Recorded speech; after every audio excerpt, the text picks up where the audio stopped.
حضرت بایزید بستامی رحمۃ اللہ تعالیٰ علیہ، یہ بڑے بڑے نام والوں کا انداز دیکھو اپنے ماں باپ کے ساتھ کیسا تھا۔ ان کے ساتھ کیا ہوا کہ ایک رات اسی طرح والدہ نے پانی مانگا، پانی لے کر آئے، والدہ کو نیند آ گئی۔ اچھا یہ بڑی ٹھنڈی رات تھی، سردیوں کی رات تھی، کہتے ہیں ماں کے سرانے پیالہ لے کر کھڑا ہو گیا، لیکن ہوا یہ کہ پانی جو ہے میرے ہاتھ پر جو گرا تھا وہ ہاتھ پر پانی جم گیا، یعنی اتنی ٹھنڈ تھی۔ ماں کی آنکھ کھلی، کہا اے بایزید کیوں کھڑے ہو؟ کہ ماں آپ کو پانی پیش کرنا تھا۔ جب پیالہ اپنے ہاتھ سے الگ کیا تھوڑی سی خال بھی اکھڑ گئی، تھوڑا سا خون بھی بہنے لگا، کیونکہ پانی برف بن چکا تھا۔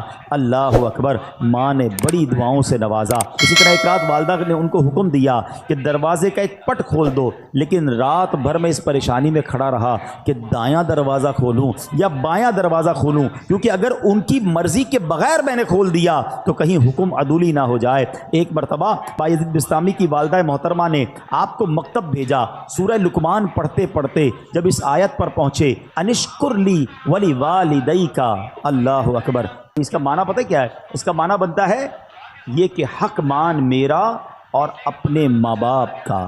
تو کہتے ہیں جب وہ آیت پڑھی تو استاد صاحب سے کہتے ہیں کہ میں ذرا والدہ سے ملنے جانا چاہتا ہوں، ڈیورنگ کلاس درجہ لگا ہوا ہے، آیت پڑھی، ترجمہ پڑھا کہ ماں کے پاس جانا ہے، درجہ چھوڑ کر ماں کے پاس آ گئے۔ اب ماں پوچھتی ہے کہ بیٹا کیوں آئے ہو؟ تو آپ کہتے ہیں کہ ماں میں نے آج قرآن پاک میں پڑھا ہے کہ ماں باپ کا حق پورا کرنا ہے، تو میری عرض یہ ہے کہ دو جگہوں پر میں خدمت نہیں کر سکتا، یا تو مجھے اللہ عز و جل سے ہمیشہ کے لیے مانگ لیجئے، اپنی خدمت میں رکھ لیں، یا اللہ کے حوالے کر دو تاکہ اس کی عبادت میں لگا رہوں۔ ماں نے فرمایا بیٹا میں تجھے اللہ عز و جل کی بارگاہ کے لیے آزاد کرتی ہوں، اپنا فرض بھی تجھے معاف کرتی ہوں، جا رب کی عبادت میں مصروف ہو جا۔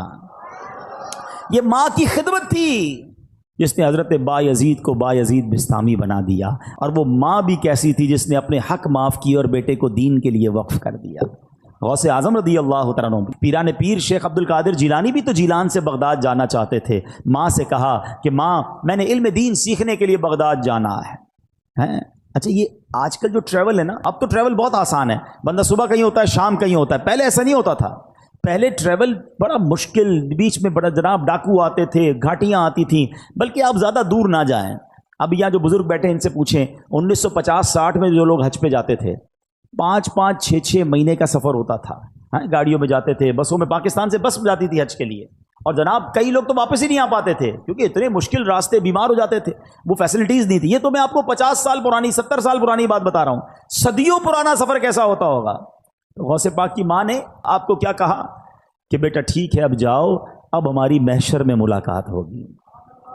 ماں نے ان کا حق معاف کر دیا کہ میری خدمت نہ کرو، دین کی خدمت کرو۔ کیسے ماں باپ تھے، اور پھر کیا نصیحت کی تھی کہ بیٹا ہر حال میں سچ بولنا۔ واقعہ یاد ہے نا کہ جب ڈاکوؤں نے آپ کو پکڑا اور آپ نے اپنا مال بتا دیا، اور کیوں بتایا کہ ماں سے وعدہ کیا ہے ہر حال میں سچ بولنا، مال جاتا ہے تو چلا جائے۔ وہ ڈاکوؤں کا سردار رونے لگا کہ تم ماں سے کیے ہوئے وعدے کو پورا کر رہے ہو، میں بھی اپنے ویب سے کتنے وعدے کیے، میں کیوں پورے نہیں کرتا؟ پورے ڈاکوؤں نے توبہ کر لی اور مال بھی واپس لوٹا دیا۔ مگر یہ ماں باپ کی خدمتیں تھیں، یہ ماں باپ کی دعائیں تھیں۔ میں تحدیث نعمت کے لیے اپنے والدین کی ایک بات یہاں عرض کر دیتا ہوں، شاید اور والدین کو اس میں ترغیب ملے کہ الحمدللہ میرے دونوں یعنی امی ابو دونوں نے مجھے بہت پہلے کہہ دیا تھا کہ ہم نے آپ کو اپنا حق معاف کر دیا ہے، آپ جائیے دین کا کام کیجئے۔ کیونکہ میں بہت زیادہ ان کے پاس نہیں بیٹھ پاتا تھا، ٹریول کافی ہوتا تھا، سفر کافی ہوتا تھا، لیکن میں کبھی کبھی ان سے کہتا تھا کہ میں آپ کی اتنی خدمت نہیں کر پاتا، تو انہوں نے یہی کہا کہ ہم نے آپ کو اپنا حق معاف کیا، آپ دین کی خدمت کیجئے۔ تو اے میرے پیارے اسلامی بھائیوں، جہاں بچوں کو یہ حکم دیا جا رہا ہے کہ والدین کا ادب کریں، ان کی دعائیں لیں، لیکن اگر ماں باپ دیکھیں نا کہ بیٹا اگر دین کی طرف جا رہا ہے، اگر دین کا بڑا کام کر رہا ہے تو انہیں سپورٹ کرنا چاہیے۔ ہم نے ایسا بھی دیکھا کہ کوئی بچہ عالم بننا چاہتا ہے، حافظ بننا چاہتا ہے، دین کا کام کرنا چاہتا ہے، والدین اس کا الٹا دل توڑ رہے ہوتے ہیں، سختی کر رہے ہوتے ہیں، نہیں نہیں تمہیں دیندار نہیں بننا ہے۔ اور ہم نے دیکھا کہ ایسے والدین آگے جا کر سر پکڑ کر بیٹھے ہوتے ہیں،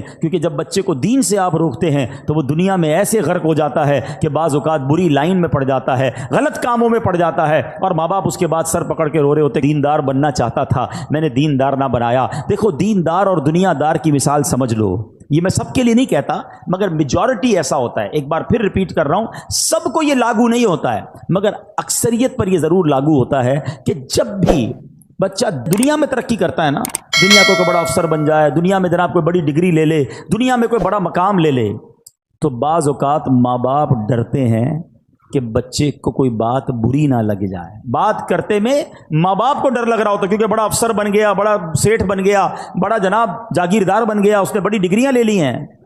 یہ ہے دنیا دار کی ترقی کا نتیجہ. اور اگر بیٹا دین میں ترقی کر جائے نا، عالم بن جائے، مفتی بن جائے، دین کا مبلغ بن جائے، تو اکثریت یہ ہوتی ہے کہ بچہ ڈرتا ہے کہ ماں باپ کو برا نہ لگ جائے. فرق ہے نا، وہ اتنا بڑا مفتی بھی ہوگا کیونکہ اس نے قرآن پڑھا ہے، اس نے حدیث پڑھی ہے کہ ماں باپ راضی ہیں تو رب راضی ہے، ماں باپ ناراض ہیں تو رب بھی ناراض ہو جائے گا. تو اس کو ماں باپ کی رضا کی فکر ہو جاتی ہے. تو کبھی اپنے بچوں کو دینداری سے دور نہ کریں. اتنے بڑے بڑے علماء کرام، اتنے بڑے بڑے مفتیان کرام، میں نے پہلے بھی یہ واقعہ کئی بار بیان کیا. حضرت امام اعظم ابو حنیفہ، آپ کروڑوں حنفیوں کے پیشوا ہیں اور وقت کے امام. اس زمانے میں بھی آپ کے علم کا شہرا تھا.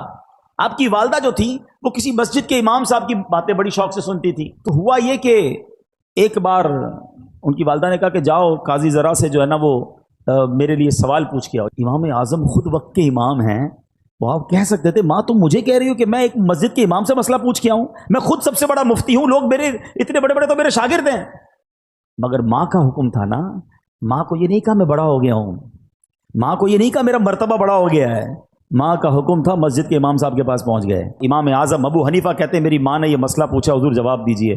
وہ امام صاحب کہتے ہیں حضور کیوں شرمندہ کر رہے ہیں، آپ وقت کے امام ہیں، آپ کو میں جواب دوں گا. کہ میری ماں نے تم سے پوچھنے کو کہا ہے. کہا اچھا ایسا کریں جواب آپ لکھ دیں، دستخط میں کر دیتا ہوں. جواب امام اعظم نے لکھا، دستخط امام صاحب نے کیا، ماں کو لے کر آئے کہ ماں یہ جواب دیا امام صاحب نے. کہا ٹھیک ہے. تھوڑے دنوں بعد ماں کہتی ہے میں خود جاؤں گی سوال پوچھنے کے لیے.